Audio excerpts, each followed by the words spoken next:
सर्वांचं पुन्हा एकदा टर्निंग पॉईंट्स या यूट्यूब चॅनलवरती हार्दिक स्वागत आहे. महिला व बालविकास विभाग या अंतर्गत जाहिरात आलेली आहे सरळ सेवा भरती आणि याची परीक्षा देखील TCS मार्फतच होणार आहे. आता ही सर्व मुद्दा जे आहेत वरचे ते काही महत्त्वाचं नाही, जे मेन आहेत एकूण जागा वगैरे सगळ्या गोष्टी सांगतो. फॉर्म भरायला सुरुवात होणार आहे आजच 8 डिसेंबर 2025 पासून दुपारी 3 वाजल्यापासून फॉर्म भरायला सुरुवात झालेली आहे, म्हणजे आज झालेली आहे आणि लास्ट डेट आहे 22 डिसेंबर. ओके, रात्रपर्यंत. एकूण जागा एकूण जागा आहेत 17 जागा आहेत एकूण. त्यामध्ये SC कॅटेगरीसाठी 1, ST साठी 1, विज अ 0, बज ब 0, बज कला 1 आहे, बज डला नाही, विमाप्रला 1 जागा, इतर मागासवर्ग 4 जागा आणि SCBCला 1 जागा, आर्थिकदृष्ट्या जे EWS म्हणता आपण त्याला 1 जागा आणि ओपनसाठी 7 जागा. अशा प्रकारे एकूण 17 जागा आहेत आणि प्रत्येकाचं विभाजन देखील कशा प्रकारे केलेलं आहे ते तुम्ही पहा, कारण फॉर्म भरताना हे सर्व तुम्हाला पाहणं गरजेचं आहे, कारण तुम्ही त्या कॅटेगरीमध्ये मोडता का. ओके, त्यानंतर एकूण 17 जागा आहेत ही एक लक्षात ठेवा. आणि याची पेमेंट जी आहे म्हणजे संरक्षण अधिकारीसाठी जाहिरात आहे, एकूण S6 मध्ये आहे. वेतन श्रेणी कमी आहे असं माझ्या तरी दृष्टीनं वाटतं. वेतन श्रेणी कमी आहे, परंतु ज्यांना नोकरीची गरज आहे त्यांनी प्रत्येक गोष्ट म्हणजे प्रत्येक फॉर्म भरणं गरजेचं आहे, कारण एका झटक्यात नोकरी लागायचे चान्सेस जास्त आहेत. शैक्षणिक पात्रता कोणत्याही विषयातील पदवी लागणार आहे, बाकी इतर काही टेन्शन नाही. ओके, वयोमर्यादा नेहमीप्रमाणे ओपनला मिनिमम 18 वर्ष, मॅक्झिमम 38. OBCसाठी किंवा इतर मागासवर्ग उमेदवारासाठी मिनिमम 18 वर्ष, मॅक्झिमम 43 वर्ष. जर समजा तुम्ही उन्नत व प्रगत गटामध्ये मोडत असाल तर ही सवलत लागू नसेल. पदवीधारक अंशकालीन उमेदवारासाठी कमाल वयोमर्यादा वय वर्ष 55 इतकी राहणार आहे. त्यानंतर स्वातंत्र्य सैनिक पाल्य सन 1991ची जनगणना कर्मचारी व सन 1994 नंतर निवडणूक कर्मचारी या घटकातील मागासवर्गीय उमेदवारांना देखील उच्चतम वयोमर्यादा ही 45 वर्षे राहणार आहे. ओके, हे लक्षात ठेवा. दिव्यांग उमेदवारासाठी सरसकट उच्चतम वयोमर्यादा म्हणजे मॅक्झिमम 45 वर्षापर्यंत फॉर्म भरेल. आणि माजी सैनिक उमेदवारासाठी सदर उमेदवाराच्या सशस्त्र दलात झालेल्या सेवे इतका कालावधी अधिक 3 वर्ष इतका राहील. दिव्यांग माजी सैनिकासाठी कमाल वयोमर्यादा 45 वर्षे इतकी असणार आहे. ओके, ऑनलाईन परीक्षेचे स्वरूप एक लक्षात घ्या. आता ही परीक्षेचा पॅटर्न कसा आहे ते लक्षात घ्या. संगणक आधारित परीक्षा होणार आहे.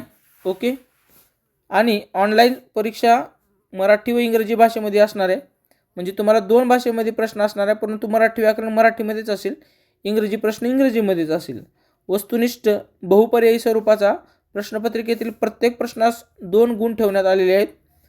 संगणक आधारित कॉम्प्युटर बेस्ड एक्झामिनेशन घेण्यात येणारी ऑनलाईन परीक्षा मराठी, इंग्रजी, सामान्य ज्ञान व बौद्धिक चाचणी. आता सर्वप्रथम अभ्यास करत असताना बुद्धिमत्तेला महत्त्व द्या. मराठी आहे, इंग्रजी आहे, सामान्य ज्ञान ही सगळीकडेच असणार आहे. या विषयावरील प्रश्नाकरता प्रत्येकी 50 गुणांची याप्रमाणे एकूण 200 गुणांची परीक्षा घेण्यात येईल. ओके, आणि पात्र होण्यासाठी एकूण गुणांच्या किमान 45% गुण अर्थात 90 मार्क्स असणे आवश्यक आहे, हे पण लक्षात ठेवा. याच्यासाठी इंटरव्ह्यू घेतली जाणार नाही. परीक्षा ही कॉम्प्युटर बेस्ड पद्धतीने घेण्यात येणार असून प्रत्येक सत्राच्या प्रश्नपत्रिका स्वतंत्रपणे उपलब्ध केल्या जाणार असून एकापेक्षा जास्त सत्रात परीक्षा आयोजित करण्यात येणार आहे. म्हणजे सत्र म्हणजे काय, आपण नेहमी चर्चेचा शिफ्ट वाईज परीक्षा होणार आहे. शिफ्टनुसार विविध सत्रातील प्रश्नपत्रिकेचे स्वरूप व त्याची काठिण्य पातळी तपासण्यात येऊन त्याचे सामान्यीकरण समतुल्य करण्याबाबत अर्थात इंग्रजीमध्ये जे प्रचलित आहे नॉर्मलायझेशन. ओके, नॉर्मलायझेशन संबंधित कंपनीकडून देण्यात आलेले सूत्र वेबसाईटवर दिलेल्या माहितीसाठी प्रकाशित करण्यात येईल म्हणलेलं आहे. ठीक आहे, चुकीच्या उत्तरासाठी उमेदवाराच्या प्राप्त गुणामधून कोणतेही गुण वजा येणार नाही. निगेटिव्ह मार्क नाहीत, त्यामुळे एक लक्षात घ्या. पेपरला गेल्यानंतर आउट ऑफ प्रश्न येऊ अथवा न येऊ सर्व टिक झाले पाहिजे ह्याची सर्वांनी काळजी घेणे. संगणक जे आधारित आहेत कॉम्प्युटर बेस्ड एक्झाम परीक्षा स्वरूप खालीलप्रमाणे आहे. बघा ऑनलाईन परीक्षा ओके 200, ऑनलाईन परीक्षा 200, एकूण गुण 200, वेळ 120 मिनिट. आता इथे एक म्हणजे असं 200 प्रश्न लक्षात घ्या, 200 प्रश्न असतील असा माझा अंदाज आहे. कुठेही स्पष्ट असा उल्लेख दिसत नाही. 2 गुण तरी दिलेले आहे. 2 गुण 200 प्रश्न नसतीलच, 100 प्रश्न आणि एकूण गुण 200 असतील. ओके 100 प्रश्न, कारण एक प्रश्नाला त्यांनी 2 गुण दिलेले आहे. मग याचा अर्थ 100 प्रश्नाला 2 गुण धरले तर तुमचे 200 प्रश्न 200 गुण होतील. म्हणजे आपले पेपर 100 मार्काचा राहील. आणि 4 विषयाचे जर गृहीत धराल तुम्ही तर प्रत्येक विषयाला नेहमीप्रमाणे 25-25 प्रश्न असतील आणि प्रत्येकी 50 गुण असल्यामुळे एकूण 200 गुणाचं पेपर होईल. आणि पुन्हा एकदा याला मिनिमम 90 मार्क येणं आवश्यक आहे. अर्थात जास्तच विद्यार्थी फॉर्म भरत असल्यामुळं ही एक सांगायची गोष्ट असते. असं कधी झालेलं आहे माहिती आहे का, ANMची जी पोस्ट होती ZP त्यावेळेस जागा जास्त आणि उमेदवार भेटले नाहीत, कारण त्यांना 90 मार्क देखील पडले नाही. ही अशा वेळेस देखील झालेलं आहे. ही मला आश्चर्याची गोष्ट वाटली. तरी त्यावेळेस मी सांगितलं होतं की तुम्ही करा आरोग्यसेविका ANM ह्यांना, परंतु जागा रिक्त राहिल्या त्या जागा, कारण पास देखील झाले. पास झाल्यावर नोकरी होती. पहिल्यांदा आयुष्यात पाहिलं होतं मी हे जागे नोकरीसाठी. ठीक आहे. फी बघा, ओपनसाठी 1000 रुपये आहे, OBCसाठी 900 रुपये आहे, नॉन रिफंडेबल असणार आहे. ओके. बाकी कार्यपद्धती अटी व शर्ती याची काही गरज नाही, तुम्ही बघून घ्या.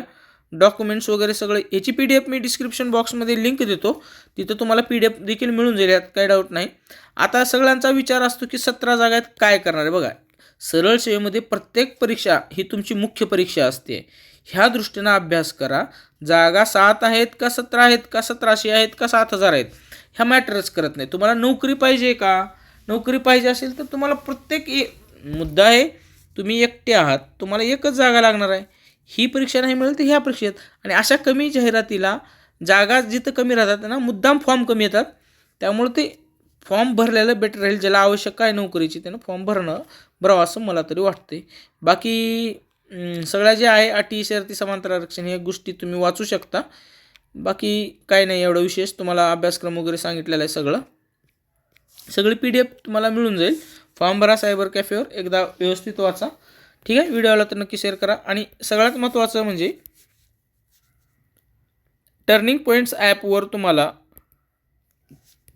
21 रुपये ते 49 रुपयेमध्ये मराठी व्याकरण, इंग्रजी व्याकरण आणि सोबत सामान्य ज्ञान अशा प्रकारे अभ्यास तुम्हाला करून देण्यात येईल. म्हणजे टेस्ट सिरीज स्वरूपात तुमचा अभ्यास करून घेण्यात येईल.